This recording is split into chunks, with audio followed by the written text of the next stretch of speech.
ነፍሳችንን ምግብ የቃል አቅርቦት።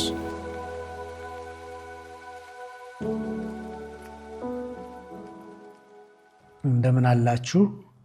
አመልና የእግዚአብሔር ልጅነት በሚል ርዕስ ተከታታይ ትምህርቶችን ከዘፍጥረት መጽሐፍ ከተለያዩ የመጽሐፍ ቅዱስ ክፍሎችም ጭምር ማዛመጃ እየተመለከትን እስካሁን ድረስ መጥተናል።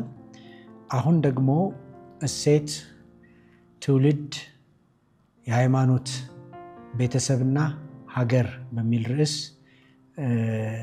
ከዚህ ዝርዝር ውስጥ ይሁዳን መርጠን እንመለከታለን። እስካሁን ከመጣንበት ከዘፍጥረት መጽሐፍ ምዕራፍ 37 የተወሰነ ወስደን ከዚያም ደግሞ ከምዕራፍ 38ም የተወሰነ ጨምረን ዘፍጥረት ምዕራፍ 37 እና 38 የይሁዳን ታሪክ እንመለከታለን። አሁንም ርዕሳችን አመልና የእግዚአብሔር ልጅነት የሚል ነው። ግን በዚህ ትልቅ ርዕስ ስር ንዑስ ርዕስ አስቀምጠናል። እሴት ቫሊዩ ምንላቸው፣ ትውልድ፣ የሃይማኖት፣ ቤተሰብ እና ሀገር የሚል ንዑስ ርዕስ አውጥተናል። ይሁዳን ለዚህ እንዴት ተጠቀምክበት ልትሉኝ ትችላላችሁ። እሱም በዝርዝር ውስጥ እናየዋለን። ቀደም ብለን የዮሴፍንና የያዕቆብን ጉዳይ ተመልክተናል። ከዚያ ውስጥም ከአመል አንጻር አንዳንድ ነገሮችን አይተናል። ቀጥለን ደግሞ ስለ ወንድሞቹ ታሪክ ከዚያም ደግሞ ወንድሞቹ ስለነበራቸው አመል ተመልክተን ትምህርት ወስደናል። ቀጥለን ደግሞ ሮቤልን ነጥለን ወስደን በዚህ ርዕስ ዙሪያ መርምረነዋል።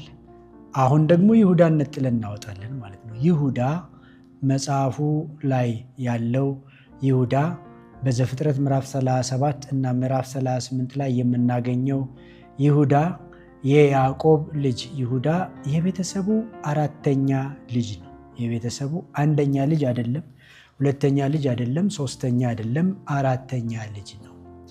እና ይሁዳ ለምን ተባለ ለሚለው እናቲቱ አሁንም አራተኛ ወንድ ልጅ መውለዷ በፈጣሪ ዘንድ የተለየ ሞገስ እንዳገኘች በጣም ስላሰበች ለማመስገን የልጇን ስም ምስጋና ብለዋለች። ምስጋና ትርጉሙ ነው። ይሁዳ ሲባል ብዙ አይነት ስዕል ወደ አእምሯችን ሊመጣ ይችላል። ይሁዳ ክርስቶስ ኢየሱስን ያሰቀለውም ይሁዳ አለ። በይሁዳ ስም መጠራት በግራም በቀኝም የተለመደ ነው። ነገር ግን ይሁዳ በመሰረቱ በትርጉሙ ምስጋና ማለት ነው።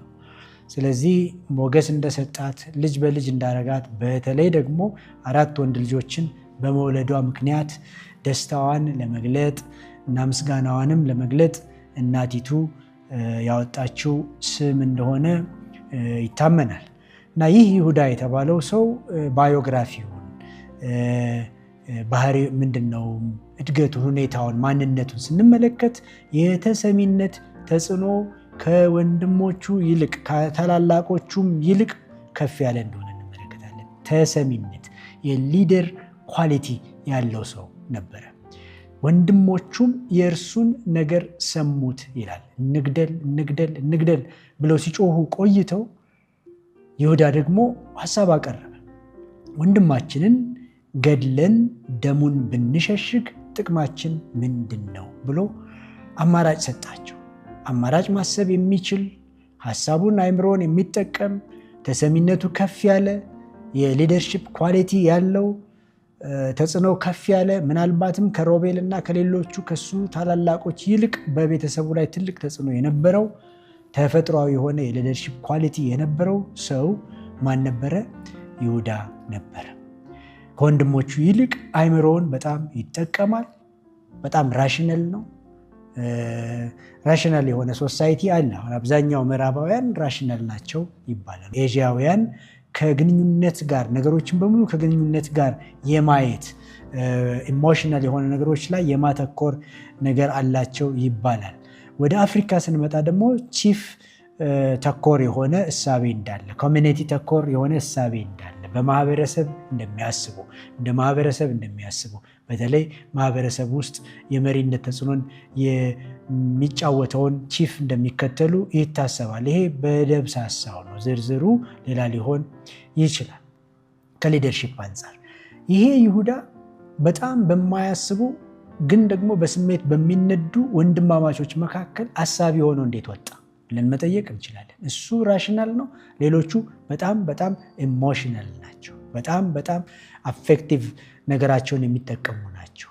በጣም በመንጋ የሚያስቡ ናቸው። የመንጋ ፍትህ የሚወዱ ናቸው። እሱ ግን በጣም ራሽናል እንደሆነ እንመለከታለን። ይሁን እንጂ ይሄ ተፈጥሯዊ አቅም ያለው ሰው ይሁን እንጂ ይሁዳ ማለት ደግሞ ራስ ወዳድ እንደሆነም የሚጠቁሙን ዝርዝሮች አሉ። በጣም ጥቅመኛ እንደሆነ የሚጠቁሙን ዝርዝሮች አሉ። ስለዚህ ወደ ጥቅም የመሳሰሉ ጉዳዮች የመሳብ አይነት ነገሮች እንደነበሩት እንመለከታለን እና ይህ ይሁዳ በወንድሞቹ መካከል ተሰሚነት ያለው ወንድሞቹ ክሮስ ቼክ የሚያደርጉት ነገሮችን በሱ አማካኝነት እንደሆነ ስለምንረዳ በዚህ ሁኔታ ውስጥ መቆየቱ ብዙ የተመቸው አይመስለኝ። ለምን? መሪ ከሆነ ተጽዕኖ ካለው ሁሉም የሚመለከተው ከሆነ በተወሰነ ደረጃ ነፃነቱንም ሊያጣ ይችላል። የሚፈልገው ሌላ፣ ደግሞም የቤተሰቡ ኤክስፔክቴሽን ሌላ። ስለዚህ የእነሱን ኤክስፔክቴሽን ይኖር ወይስ የራሱን ስሜት ይኖር፣ የራሱን ምኞት ይኖር? እነዚህ ነገሮች የተጋጩበትም ይመስላል ይሄ ይሁዳ። ስለዚህ ይሄ ይሁዳ ምዕራፍ 38 ዘፍጥረትን ስናነብ ከወንድሞቹ ተለየ ይናገራል። ተለየ፣ በቃ ነፃነቱን በሚፈልገው መጠን ለመጠቀም በመሪነት ምክንያት በተጽዕኖ ምክንያት የመጣበትን ገደብ መሻገር ስለነበረበት ተለያቸው ይላል። ለምን? መሪነቱን ነፃነቱን በመጠኑ የነጠቀው ስለሆነ ነው። ነፃነትን ፍለጋ የወጣ ይመስላል። ይሄ መልካም ምርጫ ነው አይደለም፣ ሌላ ጉዳይ ነው። ነገር ግን ይህን እንዳደረገ ራሱ ምዕራፉ ይነግረናል። ከዚህ በላይ ይሁዳ ሴሰኛም አይነት ይመስላል። ከአመል አንጻር አይደለም የምንመለከተው፣ ሴሰኛም ይመስላል። ፈሪሃ እግዚአብሔር አለው ወይ? አጠያያቂ ነው። የፈለገውን የተመኘውን በፈለገው መንገድ ያለ ተጠያቂነት የአባት የእናት የማህበረሰብ ወግ ሳይገድበው ተሻግሮ ያደረገ አይነት ስለሆነ ትንሽም ፈሪሃ እግዚአብሔር የሌለው ይመስላል። ከሁሉ በላይ በይሁዳ የምናየው ችግር እንደ ትውልድ የእግዚአብሔርን ድንጋጌ ባለማስተዋል የተገዳደረ ሰው። የእግዚአብሔርን ድንጋጌ እግዚአብሔር ይሁዳን መርጦታል። ቅድም እንዳልነው በዚህ ቤተሰብ ላይ የእግዚአብሔር ልጅነት፣ የእግዚአብሔር ጸጋ፣ የእግዚአብሔር እድል፣ የእግዚአብሔር ምርጫ ወድቆባቸዋል። አንኮንዲሽናል ኢሌክሽን እንደ ቤተሰብ ሀገር እንዲሆኑ እናም ደግሞ ለዓለም ምሳሌ እንዲሆኑ፣ ነገር ግን ያንን የሚሸከም ባህሪ ስላልነበራቸው ለራሳቸውም ለሌላውም ጥፋት እንደሆኑ እንመለከታለን። በተለይ ደግሞ ይሁዳ የእግዚአብሔር ድንጋጌ በተለየ ሁኔታ የወደቀበት ነው። ክርስቶስ ኢየሱስ ከዚህ ዘር ስለመጣ፣ ከዚህ ግንድ ስለመጣ ይህንን ይሁዳ ማየት አልቻለም። ልጆቹም ይህንን ማየት አልቻሉም። የይሁዳም ስራ በእግዚአብሔር ፊት ክፉ ነበረ ይላል መጽሐፍ ቅዱስ። የልጆቹም ስራ በእግዚአብሔር ፊት ክፉ ሆነ ይላል። የመጀመሪያ ልጁ ስራ ክፉ ነው፣ የሁለተኛ ልጁ ስራ ክፉ ነበረ። ስለዚህ እግዚአብሔር ደግሞ ልጆቹን ተራ በተራ ሲቀስፋቸው እንመለከታለን። ስራቸው በእግዚአብሔር ፊት ክፉ ስለነበረ እግዚአብሔር ቀሰፋቸው ይላል። ከዚህ ክፍል ውስጥ የምንማረው ትምህርት ምንድን ነው? ዋናው ቁም ነገር ትውልድን ከራስ ወዳድነት፣ የሃይማኖቱን ቤተሰብ ከራስ ወዳድነት፣ ከነዋይ ፍቅር፣ ከሴሰኝነት፣ ከዓለማዊነት፣ የእግዚአብሔርን ጥሪ ከመገዳደር፣ እግዚአብሔር በእያንዳንዳችን ላይ ሊፈጽም ያቀደው ነገር ምን እንደሆነ ለማወቅ ቢቸግረን እንኳን እግዚአብሔር ሆይ ፈቃድህ ይፈጸም ማለት ሲገባን የራሳችንን ፈቃድ ስናከናውን፣ የራሳችንን ምርጫ ስናደርግ፣ ምኞታችንን ስንከተል ሳናውቀው የእግዚአብሔርን ምርጫና የእግዚአብሔርን ድንጋጌ እየተገዳደርን ሊሆን ይችላል። የይሁዳ ልጆች ዘሩን በምድር ላይ ያፈሱት ነበር ብሎ ይናገራል። ትውልድ እንዳይቀጥል ማለት ነው። ትውልድ ባይቀጥል ክርስቶስ ከማን ይመጣል? በተለይ ከይሁዳ መምጣት ካለበት። ይህን ያህል የእግዚአብሔርን ድንጋጌ የተቋቋመ ቤተሰብ ነው ይሁዳ እና ቤተሰቡ በውሸት፣ በስርቆት፣ በገንዘብ፣ በነዋይ ፍቅር የሚታማ። ስለዚህ ጥሪያችን ምንድን ነው? ትምህርታችን ምንድን ነው? መልእክታችን ምንድን ነው? ትውልዱን ከውሸት፣ ከስርቆት፣ ከነዋይ ፍቅር እናም ደግሞ ያልለፋበትን ያልሰራውን የራሱ ያልሆነውን የሚመኝ ትውልድ አይነት እያፈራን ያለን የራሱ ያልሆነውን ያልለፋበትን ባጭሩ በአቋራጭ ብዙ ሀብትን የማካበት ይህን ለማድረግ ደግሞ የሚፈጸሙ ማንኛቸውም ጥፋቶች፣ ሙስናዎች ለትውልድ ባለማሰብ ማለት አንድ ሰው ጨክኖ በዚህ መንገድ ነገ ንስሐ እገባለሁ በሚል ራስን የማታለል ዘይቤ ብዙ ጥፋቶች ይከናወናሉ። ነገ እኮ በእግዚአብሔር እጅ ነው። ልጆቻችን እኮ በእግዚአብሔር እጅ ናቸው። ዘመናችን በእግዚአብሔር እጅ ነው። ነገን ለምን አናስብም? ነገ እግዚአብሔር በቤተሰባችን ላይ ልንሸከመው የማንችለውን አይነት ቅጣትና ሐዘን ሊያመጣ ይችላል። መፍራት መጠንቀቅ ያስፈልጋል። የይሁዳን ሐዘን እስቲ ያስቡ። አንድ ልጁን አጣ፣ ሁለተኛ ልጁን አጣ፣ ሶስተኛውንም እንደሚያጣ ፈራ፣ ሰጋ። ይሄ ይሁንባችሁ እያልኩ አይደለም፣ ይሄ ይሁንብን እያልኩኝ አይደለም። ነገር ግን መጠንቀቅ ያስፈልጋል።